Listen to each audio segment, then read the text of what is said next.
자, 한번 보겠습니다. 건축물의 구조 및 재료 부분이 있거든요. 그 재료 부분이 있는데 여기는 재료는 거의 시험 잘 안 나오니까 안 보셔도 되고요. 좀 건너가시면 여기는 거의 시험 잘 안 나옵니다. 이런 것까지 다 보시면 여러분 공부량이 너무 많아요. 그죠?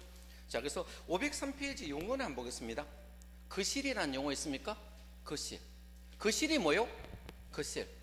요 거실은 왜 만들어놓는가 하면 거주, 집무, 작업, 집회, 그죠? 자, 오락, 유산, 용도로 사용하는 방을 거실이라 하는데 요 거실이 되면 뭡니까? 연면적 할 때 산입하겠다 이 뜻입니다. 그래서 거주, 집무, 작업, 집회, 오락, 이와 유산, 용도로 사용하는 방을 거실이라 부릅니다. 그래서 거실 용어 한번 읽어보시면 좋겠고요.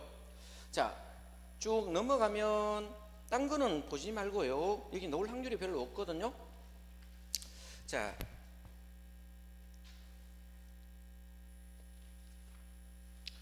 계단이 있습니다. 계단은 우리가 주 계단이 있고 특별 피난 계단, 피난 계단이라는 용어 있거든요.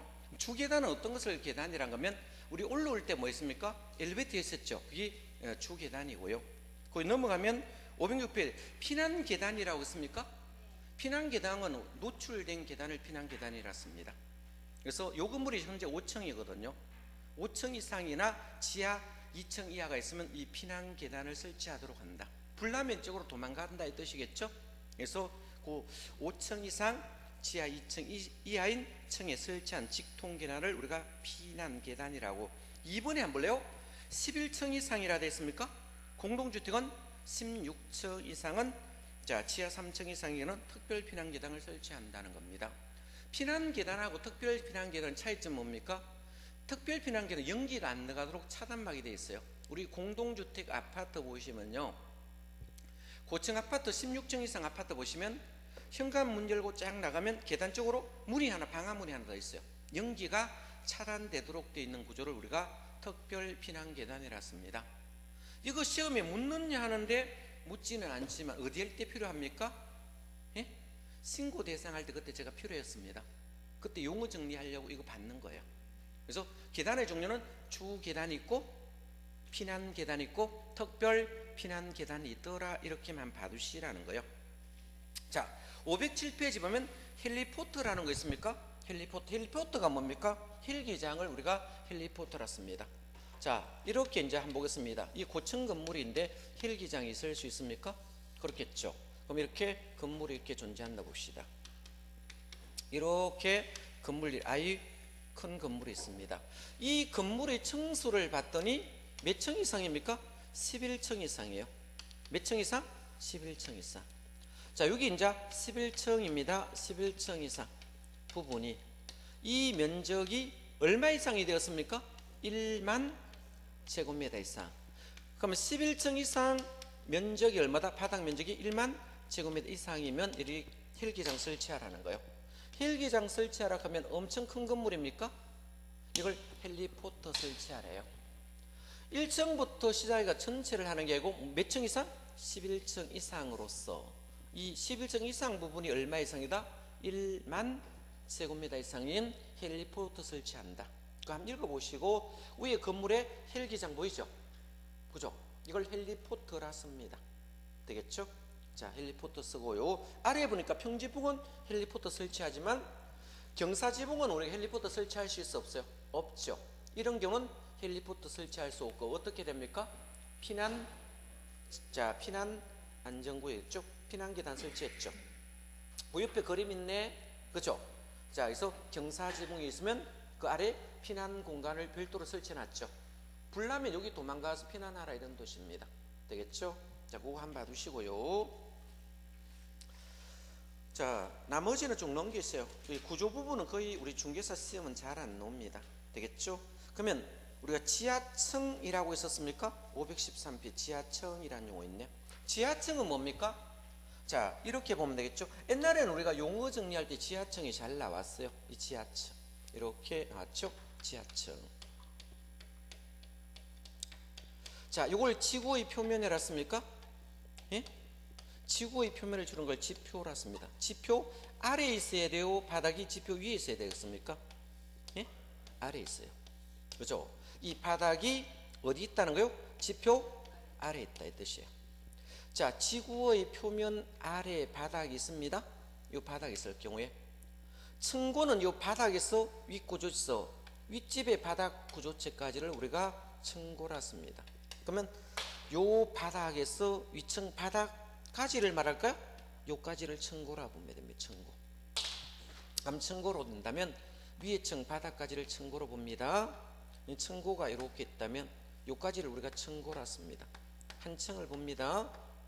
바닥에서 위층 바닥까지를 층고로 본다면 땅 밑에 있는 부분이 커야 될까요? 전체가 한 층이 4m라고 가정한다면 땅 밑에 있는 부분이 더 커야 됩니까? 얼마 이상? 2분의 1 이상 땅 밑에 있어야 됩니까? 만약에 2.1m 같으면 절반 이상이 뭐다? 땅 밑에 있는 거 지하층이 맞겠죠. 지하층은 뭡니까? 층수에 산입할까요? 말까요? 층수에 산입하지 않는다 되겠죠. 그래서 층수에도 산입되지 않고 용적률 계산할 때도 산입하지 않습니다. 되겠죠? 한번 읽어드리겠습니다. 지하층 어이라고 되어 있죠. 어이 되겠죠? 당의 층 바닥입니다. 이 바닥이 어디다? 지표 아래 있죠? 아래 있는 층으로서 바닥에서 지표 부분까지 평균 높이가 층고라 되어 있습니까? 층고는 이 바닥에서 위층 바닥까지 층고라 씁니다. 땅 밑이 더 많다는 겁니까? 절반 이상이 땅 밑에 있으면 지하층이 된다 이런 뜻입니다. 그래서 층수에는 산입한다 해서 안 한다죠? 안 한다 했습니다. 자, 다른 거는 보지 말고요. 자, 515페이지 봅니다. 참고로 봅니다. 이는 국토이용계획법하고 똑같습니다. 자, 건축물의 대지가 둘 이상의 용도 지역 지구에 걸칠 수 있을까 없을까요? 걸칠 수 있겠죠.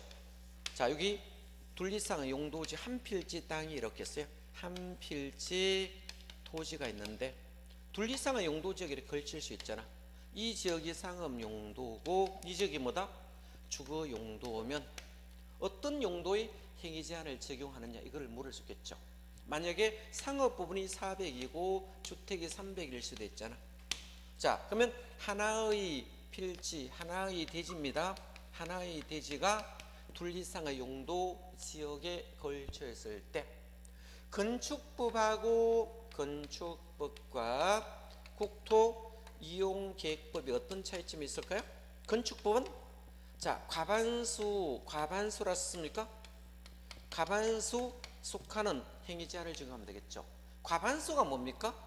예? 반수부를 초과했다는 뜻입니까? 반수를 초과했죠. 그럼 반수를 초과하는 부분이 이 대지는 전부 다 상업에 대한 행위 제한 적용한다 이 뜻입니다. 자, 그러면 건축부는 과반수라고 국토이용은 가장 넓은 지역입니까? 그죠? 국토이용계획은 그죠? 가장 넓은 지역. 넓은 지역의 용도 지역의 행위 제한을 받습니까? 그렇겠죠. 그러면 차이점을 한번 보고 가면 되겠네. 건축법은 자, 둘 이상의 하나의 대지가 둘 이상의 용도 지역에 걸쳐서 하나의 대지가 둘 이상의 용도 지역에 있을 때 과반에 속하는 행위 지역의 용도 지역을 적용하면 되고 국토이용은 가장 넓은 지역의 용도 지역 행위 제한 적용한다 이 말을 쓰면 똑같죠. 자, 그럼 밑에 있는 건 한번 보겠습니다. 아래에 있는 것은 자, 한번 보겠습니다. 여기 하나의 대지가 있어요. 하나의 대지가 있는데 건물이 있어요. 하나의 대지가 있는데 건축물이 이렇게 존재합니다. 이 건축물이 이렇게 존재할 경우에 이 건축물이 어디에 걸쳤습니까? 방화 지구에 걸쳤습니까? 건축물이 방화 지구에 걸쳤을 때는 자, 원칙은 어떻겠습니까? 여기 걸친 것은 어디에 걸쳤습니까? 건물에 걸쳤을 때 원칙은 이 건물 전체에 대해 방화지구 적용합니까? 예? 자, 건물 전부로 해야 합니까?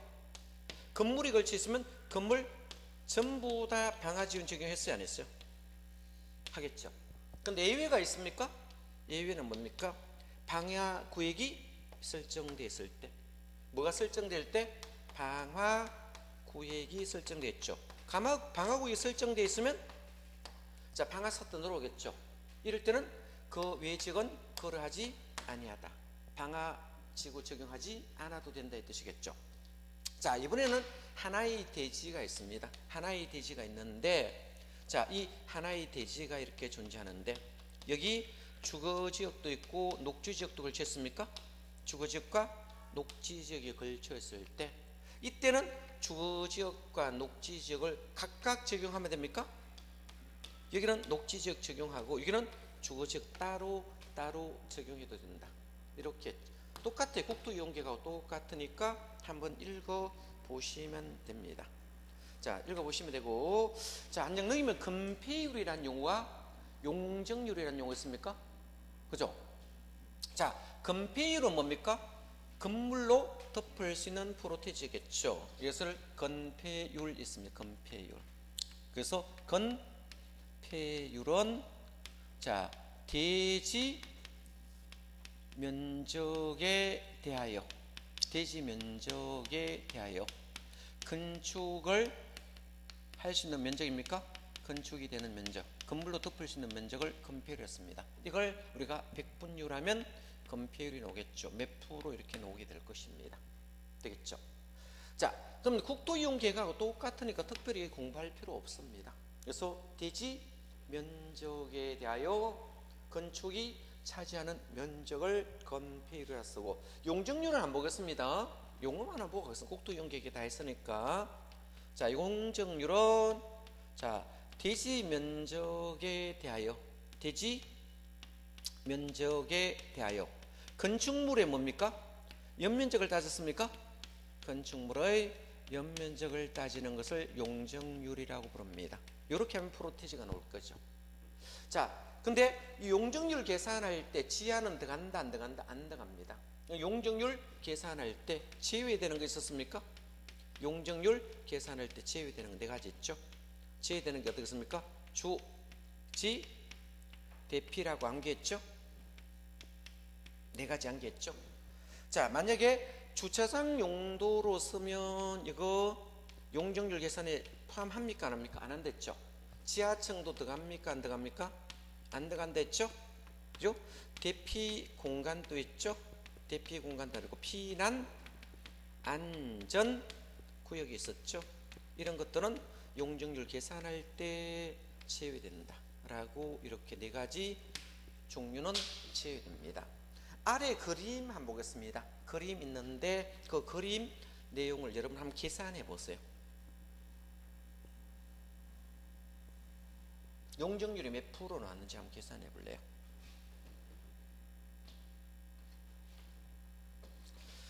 자, 아래 그림은 대지 면적은 얼마로 됐습니까? 예?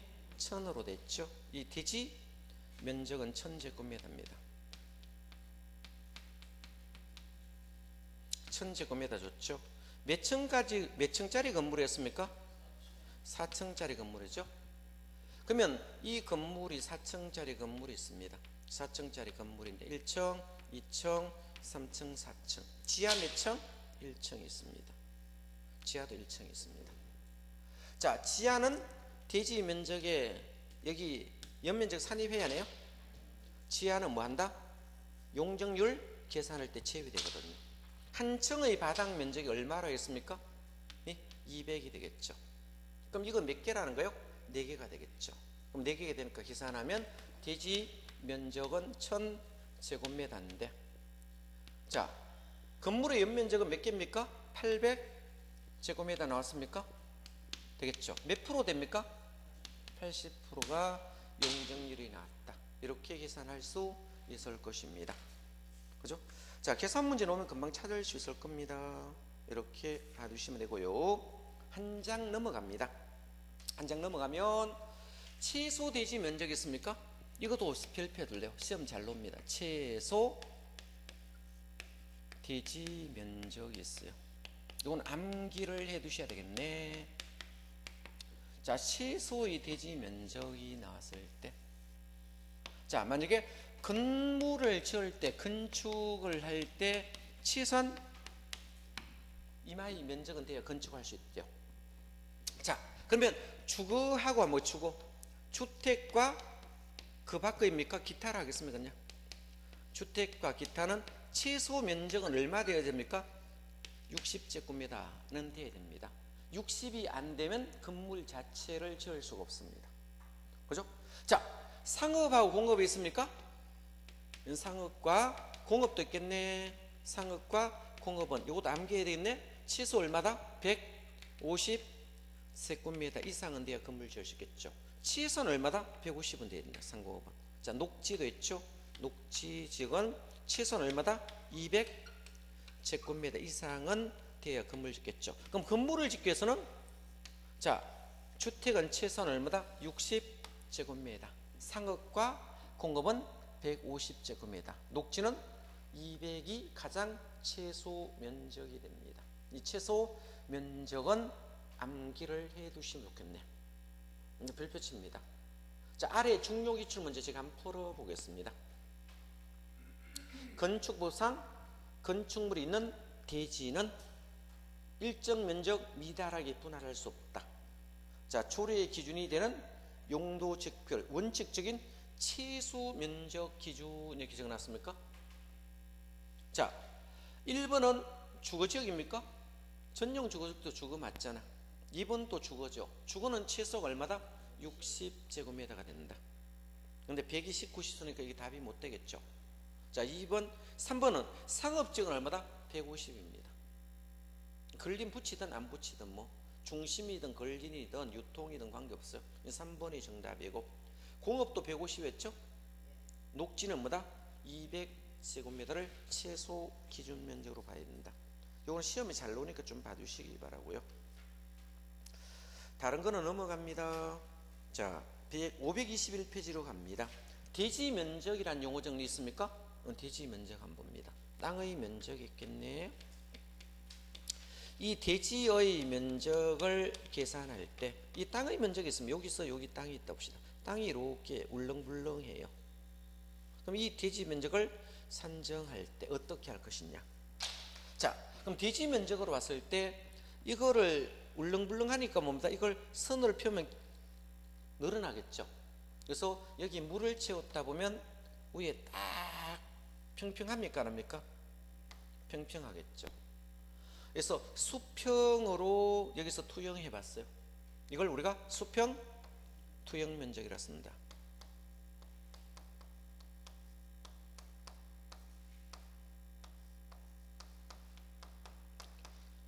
이걸 대지 면적이라 씁니다. 그러면 우리가 이런 걸 잴 때 요즘은 이거 자로 재면 어떻게 됩니까? 정확성이 떨어지죠. 그래서 요즘은 뭡니까? 레이저로 이렇게 딱 쓰는 거 있잖아. 그려질 때. 그죠? 그럼 딱 쓰면 벽에 부딪히죠. 그러면 수평 투영 면적이 딱 나와요. 그죠? 요즘은 재기 좀 편해요. 딱 건물 안에 같으면 좀 쉬운데 땅 같은 거는 좀 하기 힘들겠죠. 투영하기 힘들잖아. 그죠? 그럼 청량기 같은 거 썼을 때 저기 기대에 지었잖아. 기대 딱 쥐고 있으면 여기 딱 쥐면 그 딱 부딪히면 어떡해요? 그러니까 몇몇 딱 녹겠죠. 전광판에 뜨겠죠. 그렇게 재면 되겠네. 저기 사람이 가가지고 기대 딱 뽑고 있으면 딱 그 기대 딱 맞춰가지고 딱 빛을 딱 쏘면 어떡해요? 몇 미터 그리 놓습니까? 줄자로 재면 어떻게 될까요? 예? 줄자로 되면 잴 때마다 헷갈리겠죠? 정확성은 떨어지겠죠? 그래서 면적을 잴 때는 뭐다? 수평 투영 면적으로 잽니다. 그죠? 땅은 그냥 가면 부딪히는 면이 없으니까 누가 저편에 가지고요 부딪히게 만들어줘야겠죠. 건물 같은 거는 되게 쉬워요. 쭉 제가 저기 쫙 가면 저 창문까지 뭔가 딱 부딪히겠죠. 그럼 거리가 딱 뜨겠죠. 요즘 거리 재는 거 있잖아요. 그거 딱 들고 다니지. 좀 하는 거 하나 딱 들고 다니거든. 찍 해보고 이렇게 찍 해보면 면적 바로 가로 곱하기 세로 하면 금방 나와요. 대충 계산할 수 있어요. 자, 봅니다. 그 공무원들 많이 들고 다녀요. 거리 재는 거 엄청 많이 들고 다녀요. 되겠죠? 그러면 대지 면적은 대지의 뭐다? 수평 투영 면적입니까? 실적 면적입니까? 실적 면적은 이거 피면 이까지 옵니다. 예? 이거 피면 출피면 여기까지 옵니다. 실적 면적 아닙니다. 수평 투영 면적으로 측정한다. 그거 줄 거 놓으시면 되겠네. 되겠죠? 자, 그럼 예외가 있습니까? 1번은 뭡니까? 건축성과 도로 사이에 대지 면적이 있는데 이때는 뭐 아까 있었죠? 자, 소유업이 미달할 수도 있잖아. 그럼 이거 대지 면적 할 때 빼면 됩니다. 되겠죠? 자, 두 번째 있는 것은 도시공객 시설 부지에 포함되어 있으면 이거 면적에 넣어야 돼요? 빼야 돼요? 예? 빼야지요. 도시공객 시설은 뭐다? 대지 면적 할 때 산입하면 안 돼요. 그렇겠죠? 면적에 산입하지 않습니다. 우리 중개하다 보면 이런 거 있거든. 이렇게 있거든. 여기 이렇게 대지 면적, 여기 이만큼 녹지가 들어왔어요. 녹지는 도시공객 시설입니까? 예? 맞죠? 그럼 여기 땅 면적 할 때 만약에 건물을 지을 때 이 부분이 녹지 도시공객 시설이 이렇게 돌았거든요. 이거 다 해서 대지 면적에 내서 건폐를 적용하면 안 됩니다. 용지를 적용하면 안 돼요. 이 녹지 부분은 빼줘야 돼요. 대지 면적 할 때. 녹지는 뭡니까? 도시공객 시설이거든요. 아, 녹지는 도시공객 시설인데 이거 녹지 지역이라 해가지고 20% 해가지고 계산하면 안 됩니다. 건폐를 할 때 용적률 80% 넣어서 건물 지으면 안 된다고. 뭐기 때문에 빠집니까? 도시공객 시설이 되므로 대지 면적 산입할 때 빼버리겠습니다. 뭐는 빠진다? 도시공객 시설은 대지 면적 산입할 때 이건 빼버리겠습니다. 이런 거 있는 것은 예외적으로 거래하지 않습니다. 자, 건축 면적 한번 가보겠습니다. 건축 면적. 이제 건물을 한번 일러볼래요? 건축 면적은 건물을 이렇게 쓰였어요. 이 건축 면적 산입할 때 어떻게 할까요? 예?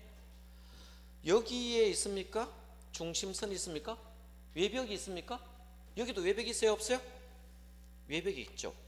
외벽의 중심선으로입니다. 뭐를 따졌습니까? 외벽. 어디 외벽이 있겠죠? 외벽의 중심선으로 둘러싼 수평투영면 여기까지 지으면 돼요. 이 건축 면적 지으면 되겠죠? 이렇게 건물 지을 수도 있거든요. 어떤 건물들은 이렇게 지었어요. 그죠? 어떤 건물 이렇게 지어도 됩니까? 이렇게 지으면 어떻게 돼요? 이게 외벽이고 이게 외벽이에요. 됐습니까? 이렇게 되면 건축 면적 어떻게 되느냐? 여기 중심선 있고 여기 중심선이 있습니까?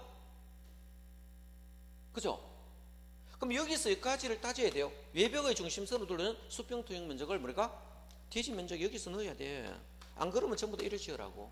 요 밑에 맞으면 이렇게 다 지어버리겠죠. 그죠? 건축 면적은 뭐다? 외벽의 중심선으로 둘러싸인 수평투영 면적입니다. 뭐 기준입니까? 외벽 기준입니다. 그래서 밑줄 긋습니다. 건축 면적은 건축물의 뭐다? 외벽에 줄 것입니다. 외벽. 외벽이 있습니다. 외벽의 중심선으로 둘러 부분의 수평 투영 면적을 한다라고 되어 있습니까? 그렇죠. 외벽이 없는 경우도 있죠. 한옥 같은 거 외벽이 없잖아. 그죠? 이런 경우는 그 박스 안에 기준을 서겠다는 겁니다. 그죠? 사찰이 있습니까? 그죠? 사찰은 우리가 건물을 지을 때 이렇게 짓잖아. 이렇게 모양 낸다고 이렇게 짓거든요. 이렇게 되니까 이 외벽이 없잖아요. 이 모양이 이렇게 들어오니까 불리하잖아. 이런 것 때문에 건축 면적 산정할 때. 그래서 이런 사찰 부분은 여기서 몇 미터까지 빼줘요? 4m까지 빼주겠다 되겠죠. 몇 미터까지? 4m까지 들어옵니다. 여기서 몇 미터? 4m까지 빼줍니다. 그죠? 4m까지 건축 면적 빼주게. 여기서 여기까지를 이제 건축 면적 산정할 때 넣겠다는 거예요. 되겠죠? 그래서 사찰 눈도장 찍으면 사찰 있으니까 사찰은 뭐다? 몇 미터까지 빼준다? 4m까지 빼주고. 축사도 있습니까? 축사 옛날에 4m인데 개정되면서 3m로 바뀌었습니다. 빼주겠습니다. 한옥이라고 했습니까? 한옥 되겠죠. 한옥은 몇 미터까지 빼줬어요? 2m까지 빼주겠습니다. 되겠죠? 전기 뭐다? 충전하는 거 있죠? 자동차 전기 충전하는 거 있잖아. 그것도 몇 미터? 2m 빼줍니다. 전기 충전. 충전소라 합니까? 충전소. 자동차 있잖아. 자동차 전기 충전소. 나머지는 뭐다? 그 외에는 뭐다? 1m까지 빼주겠습니다. 1m까지 빼준대요. 요거 한번 읽어보세요. 사찰은 뭐다? 4m. 축사는 3m. 한옥은 2m. 자동차 전기 충전소 있죠? 그걸 비맞게 하면 안 되잖아. 그죠? 그래서 이거 뭐다? 우리 단독주택 이거 설치 많이 해요, 요즘은. 전기차 사는 사람들. 이거 하면 50%까지 충전 지원해준다 하더라고요. 그 밖은 1m까지는 빼주겠다 이 뜻입니다. 그냥 가볍게 한번 읽어보시고. 잘 노느냐, 잘 안 놉니다. 걱정하지 말고. 쭉 넘어갑니다. 넘어가시면 되고. 자, 바닥 면적이라고 있습니다. 바닥 면적. 자, 바닥 면적은, 자, 층마다 바닥 면적이 있을까 없을까요? 있겠죠. 그러면 기둥이 있으면 기둥 중심선, 바닥이 있으면 벽이 있으면 벽 중심선으로 둘러싸인 수평 투영 문제로 보면 됩니다. 되겠죠. 오른편에 되게 많거든요. 많으니까요. 읽어보세요. 그냥 읽어보시고. 자, 한 장 넘겨봅니다. 넘겨보시고. 연면적 있습니까? 연면적. 연면적 보시겠습니다.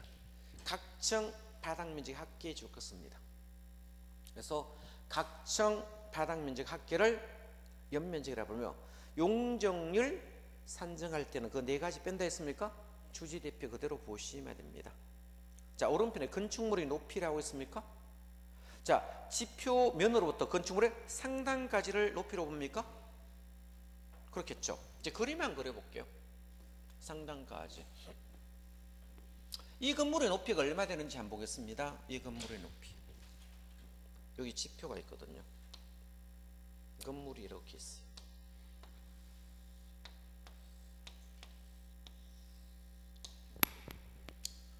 원칙은 건축물은 뭡니까?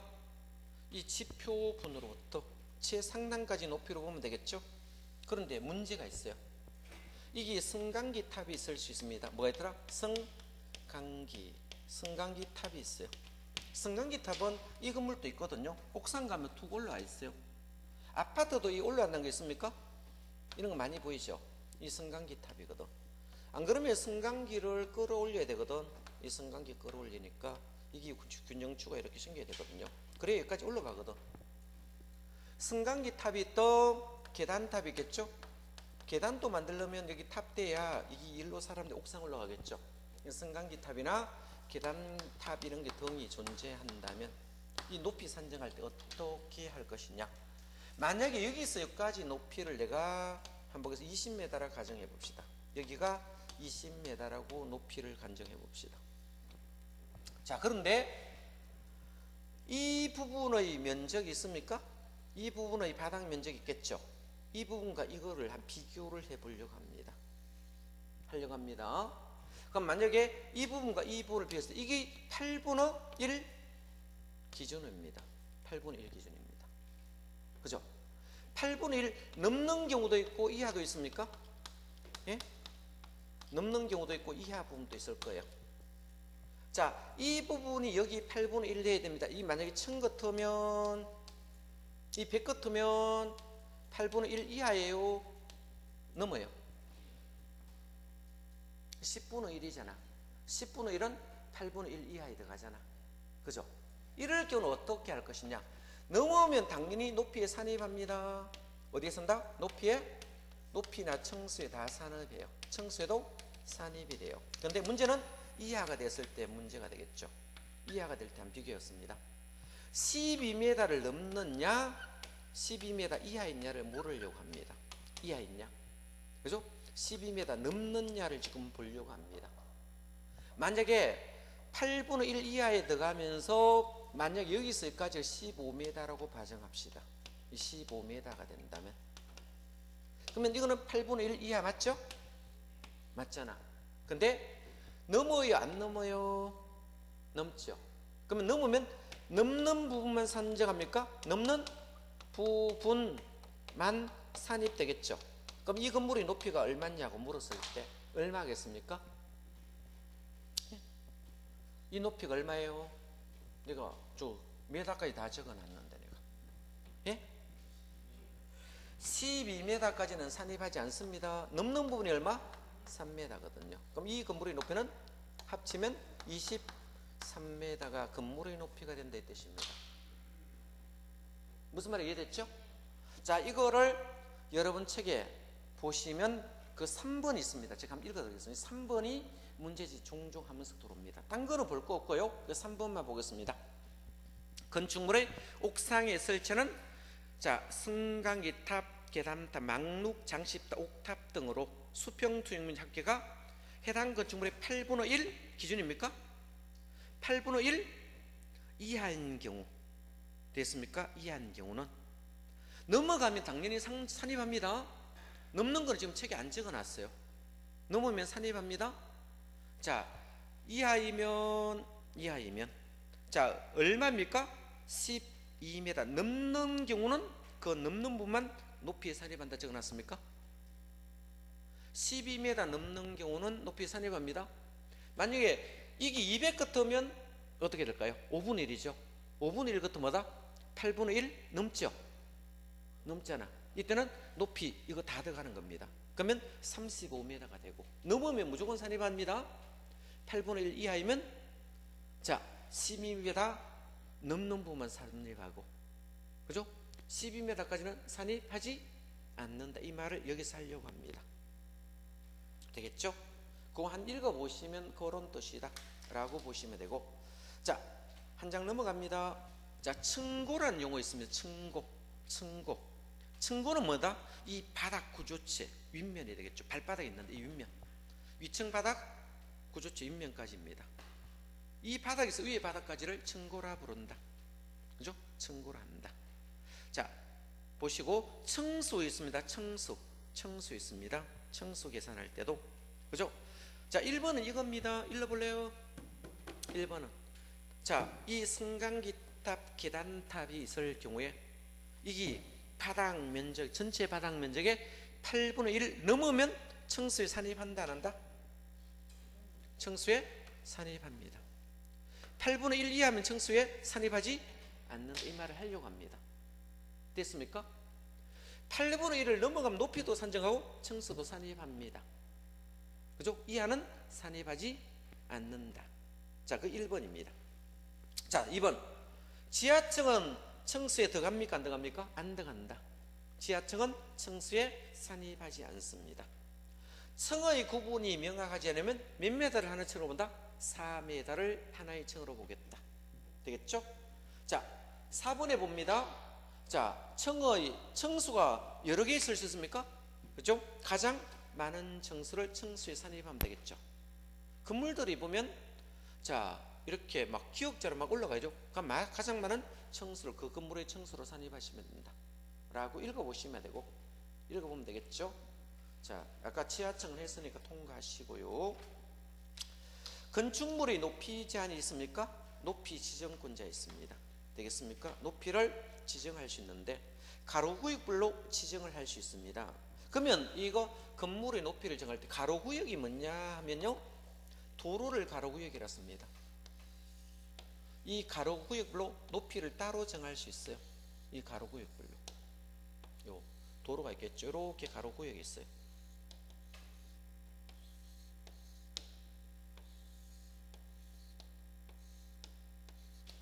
자 그러면 이 요거를 가로구역이라 써요. 요걸 가로구역이라 써요. 예? 그러면 요 가로구역별로 높이를 따로따로 정할 수 있다 이 말입니까? 그죠? 여기하고 여기 따로따로 다 정할 수 있어요. 높이를. 자, 한 장 넘겨봅니다. 자, 그럼 한번 보겠습니다. 3번 한번 읽어보겠습니다. 허가권자는 같은 가로구역에서 건축물 용도, 형태에 따라 높이를 다르게 정할 수 있다. 같은 가로구역 안에도 여기에 큰 도로 있고 이 안에도 이렇게 정할 수 있거든. 이렇게 작은 도로가 있겠죠. 작은 거 있잖아. 이렇게 있다면 여기 부분과 여기 부분을 따로 정해도 돼요. 자, 그거 읽어보시면 되고 자, 특례 규정 요거 별표치입니다. 특례 규정 여기 지문으로 잘 떠요. 특례 규정은 특별시장, 광역시장은 줄 것입니다. 도시의 관리를 위하여 필요하면 가로구역별로 건축물의 높이를 특별시, 광역시 조례로 정할 수 있다 줄 것입니다. 자, 그러면 이거는 조례는 어떤 조례를 정했습니까? 특별시, 광역시 조례 줄거표를 딱 칩니다. 이걸 어떻게 바꿔놓습니까? 시군구 조례로 정한다고 바꿔놓습니다. 시군구 조례로 바꿔놓으면 헷갈립니다. 시군구 조례로 정하는 게 아니고 특별시, 광역시 조례로 정한다. 그거 문제지에 그 지문 잘 돌아요. 자, 별표해둡니다. 문제지 분명히 나올 겁니다. 제가 요거 말했습니다. 나중에 문제지 7월 8월 문제 풀 때 반드시 요 문제가 있을 거예요. 첨분 다 하지 말고, 그죠? 1조건 제한 보겠습니다. 요거 전용 주거지역, 일반 주거지역은 좀 보고 가겠습니다. 이 전용 주거지역과 일반 주거지역 한번 보고 가겠습니다. 전용 주거지역과 일반 주거지역인데 그림을 한번 그려볼게요. 이 책에 있는 그림 그대로 그려보겠습니다. 자, 1조건은 전주와 전용 주거지역과 일반 주거지역 1조건 제한을 받거든요. 여러분 책 그림 보면 이렇게 됐죠? 이렇게 그림 있잖아요. 그죠? 이게 뭡니까? 동쪽으로 됐죠. 여러분 책 그림에서 이게 뭐다? 서쪽. 이쪽이 뭐다? 남쪽으로 됐습니까? 이쪽이 북쪽이라고 적어놨죠. 이렇게 적어놨잖아. 여기 인접대지 경계선 한 그려봤습니다. 자, 이거는 인접대지 경계선이란 말을 썼어요? 예? 도로 경계선입니까? 인접대지 경계선입니까? 1조건은? 인접대지 경계선이란 말을 쓰잖아, 내가. 그죠? 자, 그럼 여기 이제 건물을 짓고 싶은 사람이 있겠죠? 그죠? 건물을 짓고 싶은 사람이 있으면, 자, 요 높이가 9m까지 지었어요. 9m. 몇 m 지었습니까? 9m. 요 높이가 9m로 지으면, 여기서 인접대지 경계선을 얼마 띄어라 했어요? 1.5m 띄어라 했습니까? 요 1.5m 띄었죠? 그죠? 이번에 한번 보겠습니다. 요렇게 이제 9m 넘어갈 수도 있습니까? 9m 넘어갈 수도 있겠죠. 자, 넘어가면 여기서 여기까지가 높이가 있죠. 요 높이 있잖아. 여기 높아진 높이 있잖아. 자, 여기 넘어갔어요. 9m 넘어갔어요. 그죠? 이게 자 14m가 됐어요. 14m. 이거 절반 띄었습니까? 여기서 여기까지 거리는 몇 m입니까? 7m 띄어라 이 말이에요. 됐습니까? 더 높이 지을 수도 있어요? 없어요? 더 높이 지을 수도 있겠네요. 이렇게 지었어요. 이번에는 이렇게 건물이 이렇게 되겠죠? 그죠? 그럼 이 높이가 있겠죠? 여기가 쭉 이마에 올라갔으니까 여기서 여기까지 높이가 있죠? 20m 됐어요. 몇 m 된다? 20m가 됐어요. 그럼 여기서 여기까지 거리가 얼마다? 10m 띄어라는 거예요. 몇 m 띄었다? 10m 띄었죠. 높이 얼마를 찍었다? 2분의 1을 띄었잖아 제가. 그러면 여기서 해가 떴습니다. 어디에 떴습니까? 동쪽에서 해가 떠가 남쪽으로 해요? 서쪽으로 질까 안 질까요? 질겠죠. 이렇게 있었을 때 이 그림자가 뒷집에 비치면 안 된다 이 말이에요. 무슨 말 알겠죠? 그러면 이 햇빛 뜰 때 이렇게 그림자 비추지 말라는 거예요. 그죠? 그럼 그림은 어떻겠습니까? 요런 건물들은 북쪽에서 이렇게 띄웠겠죠. 요렇게 건물을 지었잖아. 요 건물은 뭐 때문에? 1조건 때문에 이렇게 지어놨어요. 요런 건물들 많이 봤을 거예요. 요렇게. 그죠? 요렇게 지면 자, 층수는 어떻게 하면 가장 높은 층을 봅니다. 그죠? 그러면 층수를 산입할 때 가장 많은 여기까지 이 건물의 층수는 여기까지 층수를 보면 돼요. 그죠? 무슨 말 알겠죠? 가장 많은 층수를 층수에 아까 산입한다 했죠? 여기는 인접대지 경계선으로 일정 거리 이상 띄었습니다. 뭐 때문에? 그림자 비추지 말라고 뒷집에. 일조권 확보 때문에 그렇다고요. 어디로부터 띄었습니까? 정북 방향으로 띄었죠? 어느 방향? 정북 방향으로 일정 거리 이상 띄었는데, 자 9m까지는 1.5m. 9m를 추가하면 높이에 얼마를 띄었다? 2분의 1 띄어래요. 요거는 잘 나와요. 전용 주거지와 일반 주거지, 이거는 좀 봐두셔야 됩니다. 한번 읽어드리겠습니다. 정북 방향으로 제한시켰어요. 전용 주거지과 일반 지역 안에서는 건축하는 건축물의 높이는 일조등의 확보를 위하여 자 정북 방향의 인접대지 경계선으로부터 자 일정 거리를 띄우라 했죠. 그럼 동그라미 1번 9m 이하는 몇 m까지? 1.5m. 9m 초과면 높이의 얼마? 절반 2분의 1 이상 띄우래요. 밑에 그림 봅니다. 띄운 것이 정북 방향으로 띄었죠. 그래서 9m까지는 1.5m, 9m 넘어가면 그 높이의 절반까지 띄우라 했죠. 자 밑에 그림 예쁘게 그려놨습니다. 자 나머지는 크게 중요하지 않아요. 그죠? 나중에 문제지가 하시도 큰 관계가 없습니다. 뭐 공동주택 이런 거 잘 안 나와요.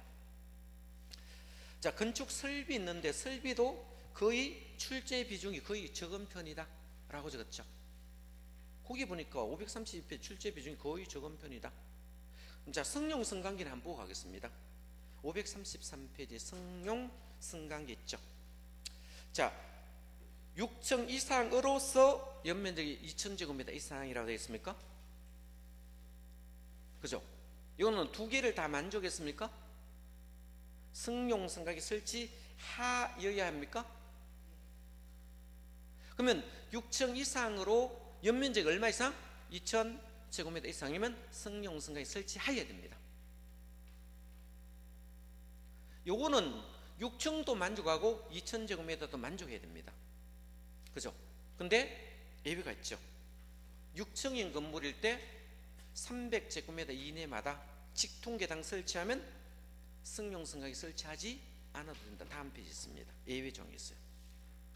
읽어보시고 자 비상용 승강기 있습니다. 참고로 봅니다. 비상용 승강기 몇 메다 이상일 때 31m 라는 숫자 있습니까? 넘는 경우는 초과하는 경우는 비상용 승강기 설치합니까? 그렇죠? 자 얼마까지는 한 대입니까? 1500제곱미터까지는 한 대라고 되어 있습니까? 한 대고 자 1500에서 3000제곱미터마다 뭔다? 한 대씩 추가를 하래요. 이내마다. 그냥 보시고 자 넘어갑니다. 그죠? 오른편에 공개공지 별표치입니다. 공개공지는 시험에 잘 나와요. 공개공지 공개적으로 공개된 공지가 됩니까? 이걸 공개공지라고 불러요. 여기 공개공지는 대상지역이 시험 잘 나와요. 대상지역 한번 보겠습니다. 대상지역 이건 암기하셔야 됩니다. 대상지역. 자 대상지역 한번 보겠습니다. 자 우리가 건물을 지을 수 있는 게 주상공예 건물을 짓거든요. 되겠죠? 자 그러면 이 주택지역에는 무조건 다 되는 게 아니고 전주는 안 돼요. 어디는 안 된다? 전용 주거지역은 공개공지 못 짓습니다. 안 되는 게 시험으로 나와요. 사람들은 일중상준이라고 해가 암기가 있거든요. 뭐란다? 일준상준이라 암기되어 있으니까 갑자기 전용주거 뜨면 막 헷갈립니다. 그죠? 전용주거는 안 됩니다. 자 일반주거는 됩니다. 일준상준 그죠? 자 일반주거지역과 준주거지역 그죠? 준주거지역 여기는 됩니다. 그래서 단수는 일준상준 이렇게 외우시면 안 됩니다. 이거 안 되는 게 딱 시험 나와요. 상업은 다 돼요. 무슨 지역은 다 된다? 상업지역은 무조건 다 돼요.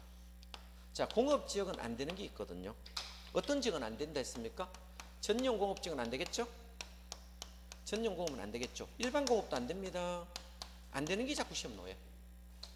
중공업은 우리가 상가 도를 수, 백화점 도를 수 있어 없어요? 도를 수 있어요. 이건 돼요.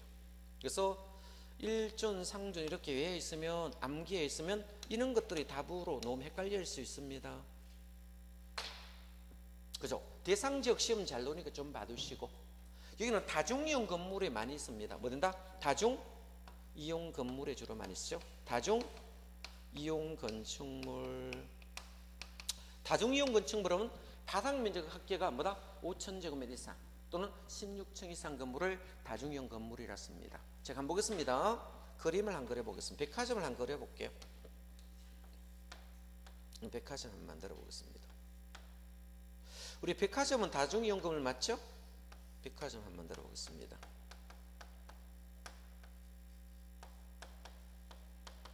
이 공개라는 공지는 이 전체 대지 면적이 몇 프로를 하래요? 10% 하래요. 몇 프로? 10%. 그죠? 만약에 이 대지 면적이 자 이게 뭐습니까? 1000제곱미터 같으면 뭐다? 10% 같으면 얼마다? 100제곱미터 하면 되겠네. 얼마? 100제곱미터 하면 되겠네. 몇 프로 이내 했습니까? 10% 이내. 이 시험이 잘 나와요. 자, 어디에 10% 이내입니까? 대지 면적에. 이 땅의 면적의 몇 프로인다? 10% 이내 하면 됩니다. 그죠? 자, 그러면 이 공개공지 한번 만들어 보겠습니다. 이 공개공지 한번 지어 보겠어요. 이렇게 지어 보겠어요. 자, 이거. 여기는 피로티 구조로 해야 됩니까? 어떤 구조다? 피로티 구조. 피로티 구조로 짓습니다. 피로티 구조로 만들었어요. 자, 이거는 파고라 시설이 되겠죠? 파고라 시설로 만들었어요. 그죠? 여기 능글들도 좀 올라가면 좋겠네. 이렇게 능글들 막 올라갔어요. 올라가고. 자, 이 긴 의자 갖다 놔야 돼요. 사람들이 여기 휴식하려고 하면 뭐다? 긴 의자 갖다 놔야 돼요. 이렇게 긴 의자. 그래야 사람들이 가다가 뭐다?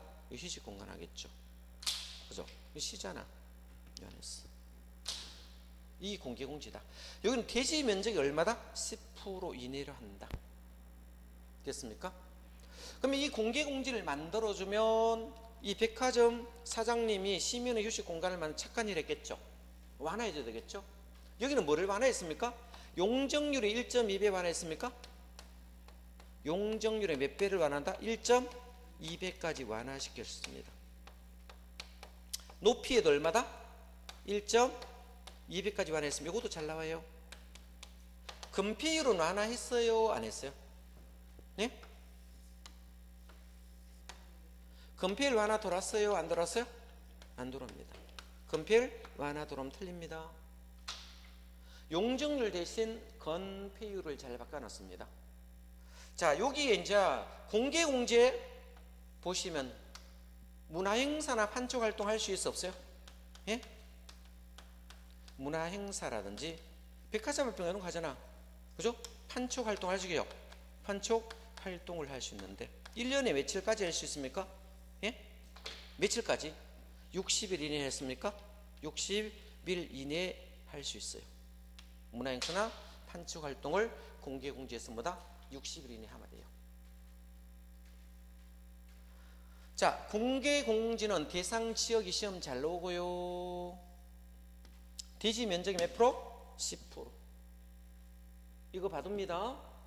자, 어디에 쓴다? 다중이용 건물에 주로 많이 씁니다. 다중이용 건물은 바닥 면적이 얼마다? 합계가 5,000제곱미터 이상 또는 16층 이상 건축물에 주로 많이 쓰고. 되겠죠? 자, 이거는 용적률이 몇 배까지 완화한다? 1.2배. 건폐율에 1.2배까지 완화한대. 높이 1.2배. 건폐율은 없다는 걸 좀 봐두셔야 됩니다. 건폐율 넣으면 틀립니다. 건폐율은 지문이 안 나와요. 자, 공개공지 시험 잘 놉니다. 그래서 위에 보니까 공개공지 시험에 다소 많이 출제된 부분이다라고 적어놨습니까?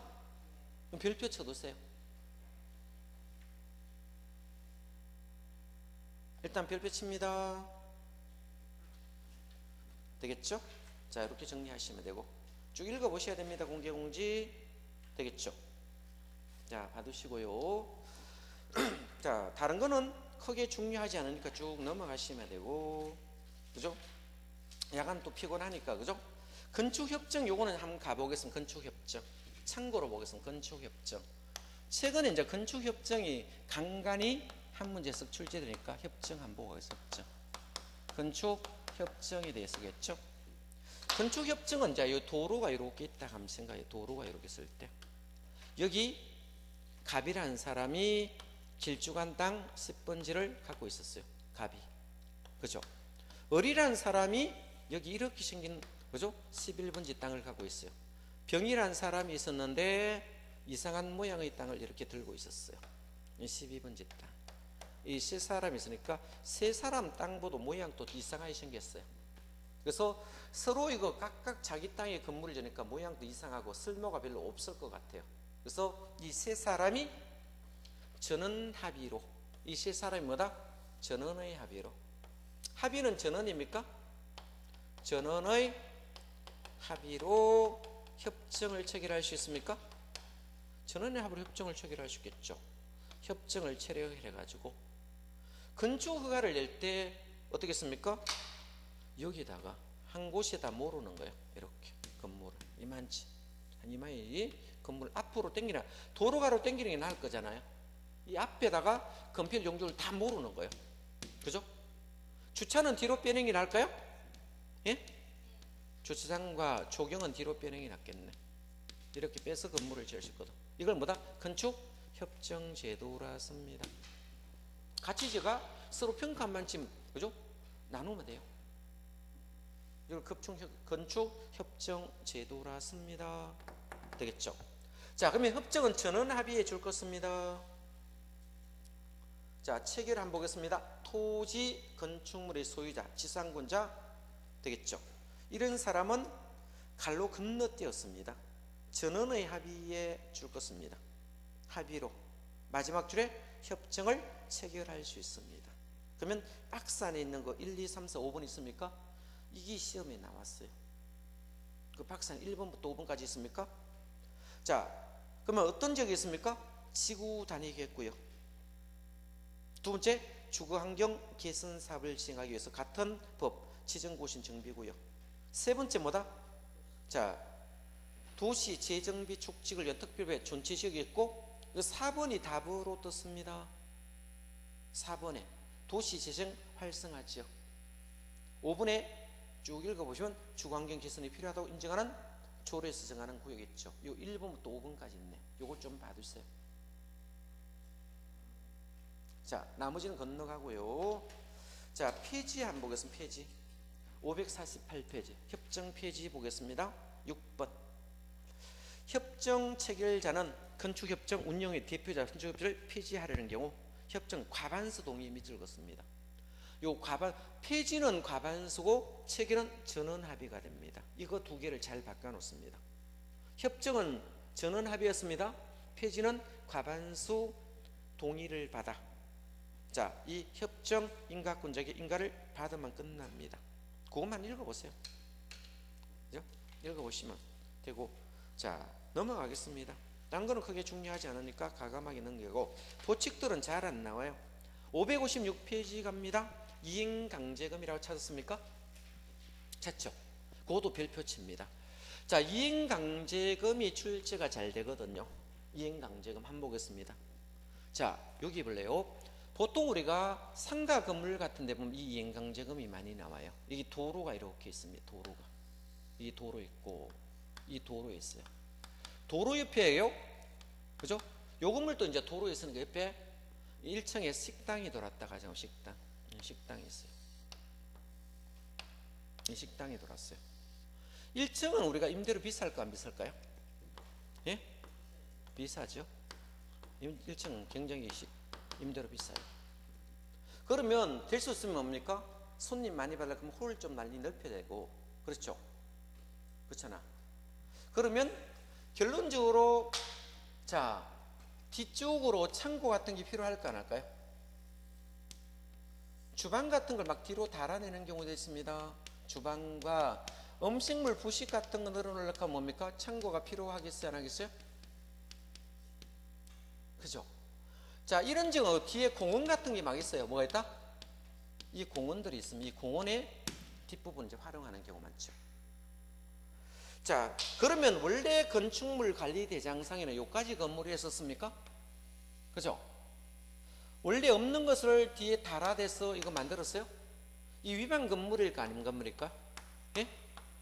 위반 건축물이 되겠죠? 위반 건축물이 되는 거예요. 이 위반 건축물이 있습니다. 자, 이 위반 건축물이 여기 장사하고 있는데, 그죠? 어떤 사람이 건축가가 된지 찌르는 거예요. 예? 뒤에 막 불법으로 달아놔가지고 건물 지었다고. 장사하는 사람은 뭡니까? 손님인데 뭐다? 자문하면 이런 거 막 손님이 뭐다? 밥 먹고 가면서 구청에 고발해요.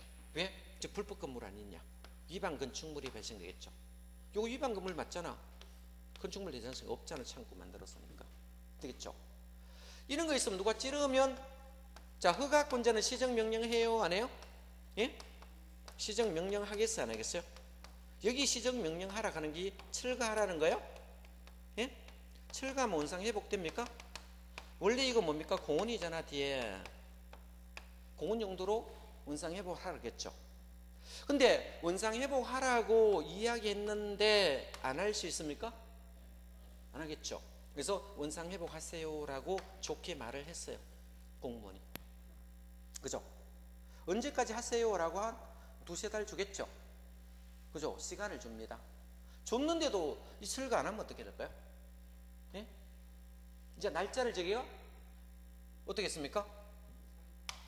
언제까지 철거하지 않으면, 자, 언제까지 날짜 박아줍니까? 안 박아줍니까? 예? 언제까지 자진 철거를 하지 아니면 날짜를 막아주겠죠. 그죠? 만약에 7월 말까지 자진 철거하지 않으면 이행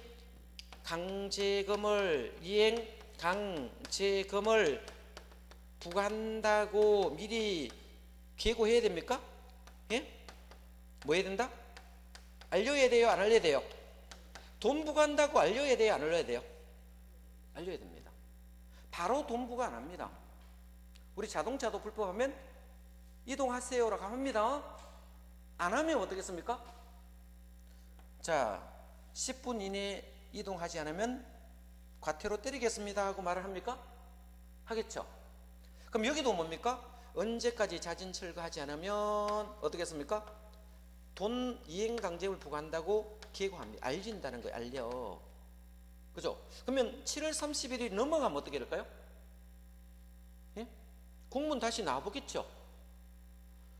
이때까지 철거하지 않으면 돈 부과한다고 계고했어요. 미리 계고했어요? 안 했어요? 예? 미리 했죠. 미리 계고했다는 거예요. 돈 부과한다고, 이행강제 부과한다고. 했는데도 안 하면 뭐다? 이행강제금 부과하면 돼요. 이행 뭐다? 강제금을 이제 부과하는 거예요. 이날 이후에 이행강제금을 이렇게 부과하는 거예요. 그죠? 자, 그러면 부과할 때 조건이 있습니까? 두 가지 조건이 있죠. 그게 있죠.